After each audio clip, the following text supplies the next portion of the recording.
Okay, well, we're going to go ahead and start. We had a start time of 9:05. And, well, hello, Fregenet Mionetto team and Gloria Ferrer team, and welcome to our first live winery webinar. Thank you so much for taking the time to log in.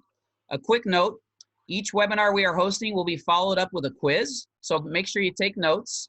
The Castello di Monsanto one will be sent to you early next week, and we'll have a prize for the top 3 winners. We are so excited to be able to virtually travel to Italy. Today, we discover one of the most iconic wineries of Tuscany in the town of Barbarino Val di Elsa in Chianti Classico.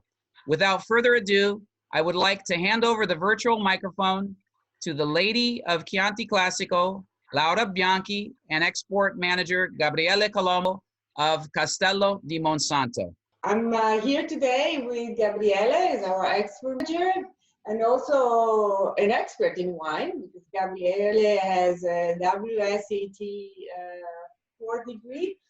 We'll introduce several subjects of this webinar. So we can start from the story of Monsanto, located and was given to this place by the church because a saint, San Rufiniano, died here in the Middle Age, and the church paid homage to this man, calling the village Holy Mountain.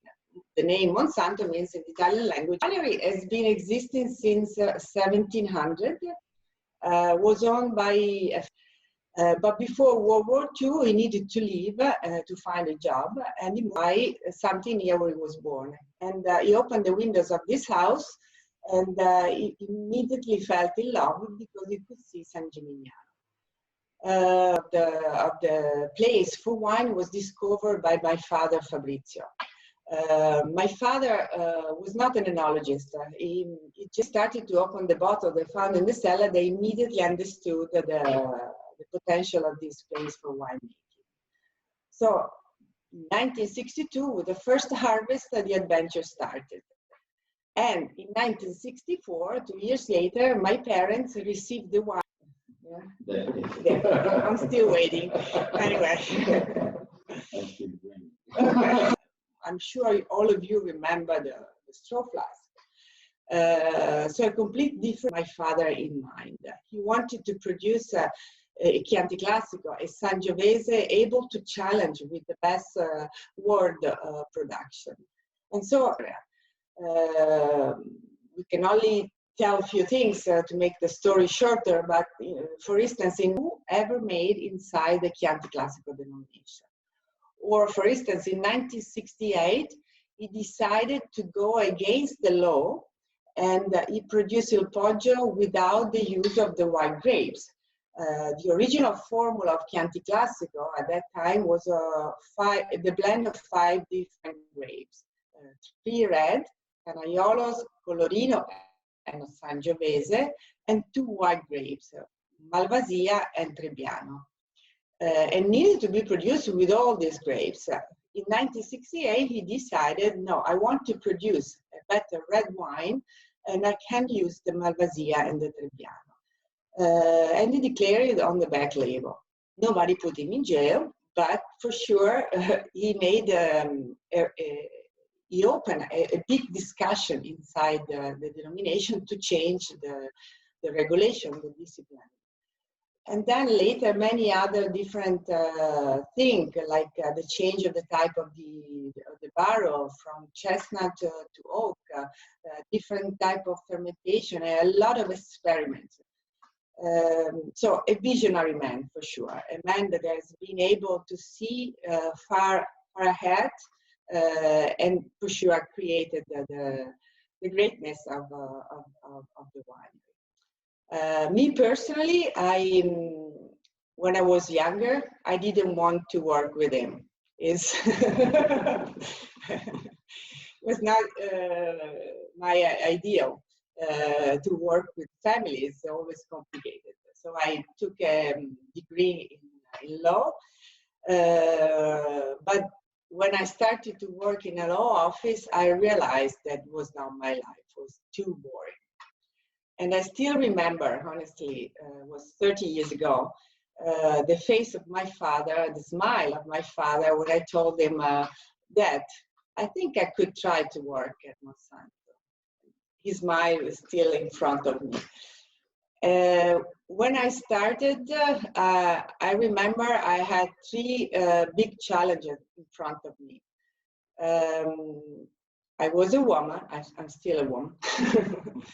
And this was at that time a business for sure man-oriented, and also local people were expecting my brother would take care of the winery. My background was law and not viticulture or enology, so I decided to work for many years in the vineyards and in the cellar to learn from the people working here every day. And I could never say thank you enough to these people, because they really donated to me their knowledge, their know-how. People that know each single vines, they knew everything about the property. And this has been for me the biggest gift I have received. And also I had another challenge to work with my dad. She's a great man, but not an easy person. So now, and then I started in '89, and there was a really terrible vintage. Never buy an '89 from Tuscany, buy from Piedmont, buy from France, but here it's been really a difficult vintage. But lessons arrive in difficulties, and this is what I for sure learned from the beginning. So later in 2000, I decided to have a full-time winemaker at the winery, and I met Andrea Giovannini. Andrea at that time was the winemaker at Ornellaia. To change, you want to work on Sangiovese. We met in the right moment. Andrea is now to understand the philosophy of what we like to show in the bottle of our wine. Is 230 hectares large, all the property, and 72 hectares are planted. All the vineyards are contiguous. So we are located on two hills, but more or less we have, and later Gabriele will explain you, and this is very important because create a distinct style, a distinct personality of the wine.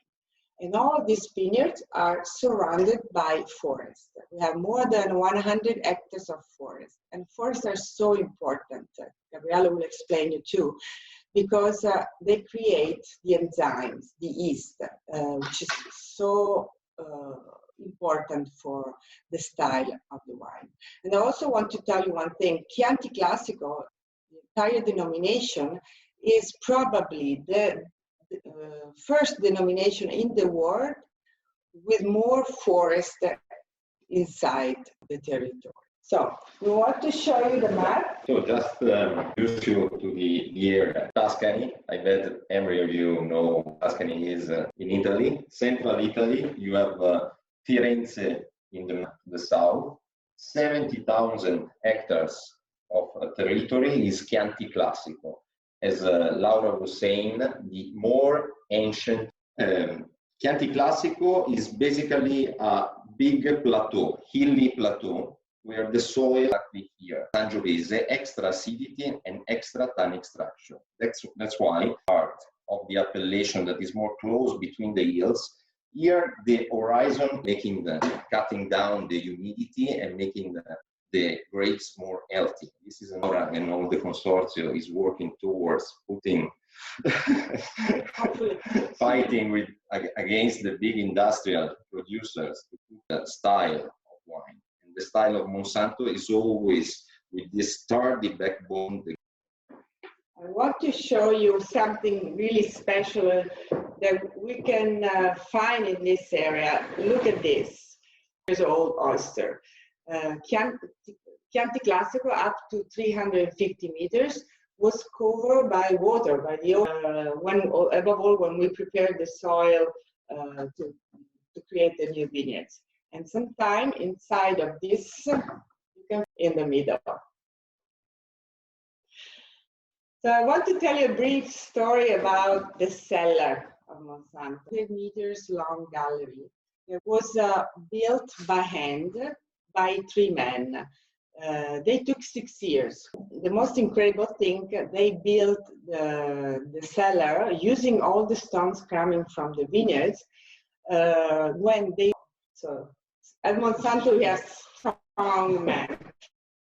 But just to let you understand that, and this is more or less our philosophy.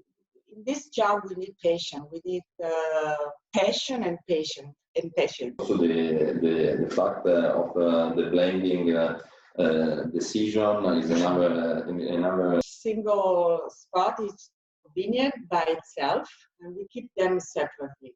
Then with samples without the name of the vineyard, so it's a blind tasting. And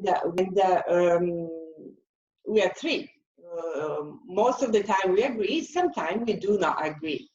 And the bottle of the distillant, and then after 3 years, we sit down and blind, we taste the wine. This is very interesting. It's a great. So someone can say, I say to you that I was right. Yes, yeah. Introduce you to the Chianti Classica Riserva. Today we'll speak about our Chianti Classica Riserva. And before this one, this is the original for the label of this wine. This painting was made in about 100 years ago. So in the 60s, when he decided what label I should put on my wine, his Classica Riserva never changed in the last 60 years. So a good choice. It is one, definitely you can say one of the most, so iconic, it became an ambassador of the appellation all over the world, because it's end of the 60s. So this wine is Colorino, two varieties grown in the area since a long time. Basically, Colorino, as the name suggests, has a high anthocyanins and tannic structure. The Sangiovese, for it to be ready, because here the structure when the wine is young is really rich, and then 6 months at least in the bottle. Another great feature is about the number of compared to the Riserva, then Chianti Classico Annata, which is not in the United States because we don't have enough wine to sell in other markets. And about the capacity of aging of the wine, of course, your Poggio is an iconic wine for the aging, right? Yeah, but also in the Riserva we find this character. I mean, especially vintage like 15 and 16, they are ready to drink, but definitely they have a long way. I also want to say that Monsanto has the largest archive of older vintages, not only in Tuscany, but I would say all over Italy. Since the beginning, my father decided to keep a great amount of bottle of the Poggio in the cellar because he loved all the wine. And now we have an incredible patrimony of all the vintages of the Poggio. And there is something going into the United States too now. There's a 3-pack, pretty fantastic vintages. The current one that is 15 in Poggio, the fabulous 1998 and the 70s. Yes, I think it's a great opportunity to show to your customers. At the state, there are 2 vintages of Chianti. We like to have a fresh spring with good rain, hot summer, more warmer, 15 compared to 16. 15 is a small shoulder, stronger tannin, but both beautiful, even if slightly different. Important to give a sense of a place in a bottle of wine and also a sense of the vintage. Taste the territory, taste. Questions? We are here waiting for it. Okay, great. That was amazing. Fantastic questions and answers. And some people may have to get off to get on another call, but we're going to continue this. That the winery is hindering between modern and traditional production, Do you see the winery heading more in one direction or the other? I think that the answer is tradition. And I mean, we need to respect all what good has been made in the past, protect the memories, protect the witnesses of the past, and of course, with new technology, with new instruments that we have today that can only do better, but protect what has been made in the past, and create a unique wine because it's showing the terroir, but it's also showing the philosophy of a tradition. And this is very important for me. And I hope also next generation will do the same.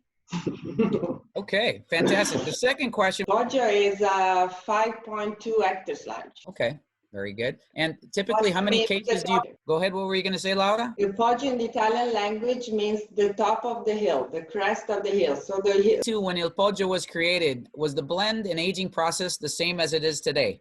No, part of it was both. And there were Sangiovese, Canaiolo, Colorino, Trebbiano, and Malvasia. And the aging, at the beginning, the using the stems in the maturation. So not the stemming, but with the stems. And also years. So it was a much longer aging in a different type of wood. Okay. We changed from chestnut cast to at the beginning of the 70s. Fantastic. Well, our 30-minute time allotment has come to an end, but we have a few more great questions. Call to stay. Please stay. We're going to continue to go through about 8 more questions. And if not, I just wanted to thank you for joining because this has been an amazing... I'm going to go ahead and once again, thank you, but we're going to go ahead and move into the next question and answer, okay? When blending CCR and Il Poggio, have they been considered? No, never. We like our Chianti Classico to be a classic wine. So structured different in Il Poggio than the rest of the estate. And you did talk about that a little bit, but maybe you can go further. So the uniqueness of Il Poggio, despite, as Laura said, the shape, that is a heel exposed at 360 degrees, is the layers of galestro that comes really to the surface. It's very, very gravelly. If you jump up this hill, you touch the galestro. So definitely there's more deepness, more extreme aging capability in the Il Poggio. Our parcels, all the single parcels in Chianti Classico production of the company, some alberese that is more clayish, sandy soil, and also in the south of the property we find a lot of tufo. What caused your father to experiment with new vinification techniques? Chestnut, barrique, stainless steel. What was the cause? He's a man with a lot of energy and a lot of ideas. He want to experiment. Oh, I want to experiment this, and was 5,000 bottles in the cellar that nobody sold. Because for him and for us, it's so with ideas. I mean, you have an idea, then you need to put it in practice. And so, for instance, in the 70s, from chestnut to Slavonian oak. In the 90s, we experimented with barriques, and then we realized that it was not the right. Several vintages of the 90s were aged also for Il Poggio in barrique. Then we came back to Tonneau, so increasing our botti. We now have a lot of new barrel, 38 hectoliters. The final question is, what is your approach to maceration, knowing it's vintage specific? What is your preference and experiences? Cool, warm, hot vintage? I think there is not a formula. Every vintage, every harvest is different. It's impossible day by day.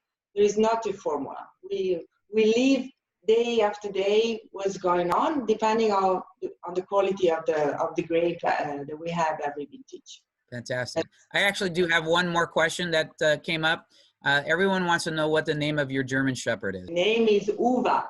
That means grape. Fantastic, Great. fantastic. Well, Laura, I'm going to hand it back to you to close this. I'm so excited to have you, Freixenet Mionetto team, as our ambassador. You're selling our doing. You're great ambassadors, and I can only say grazie for all.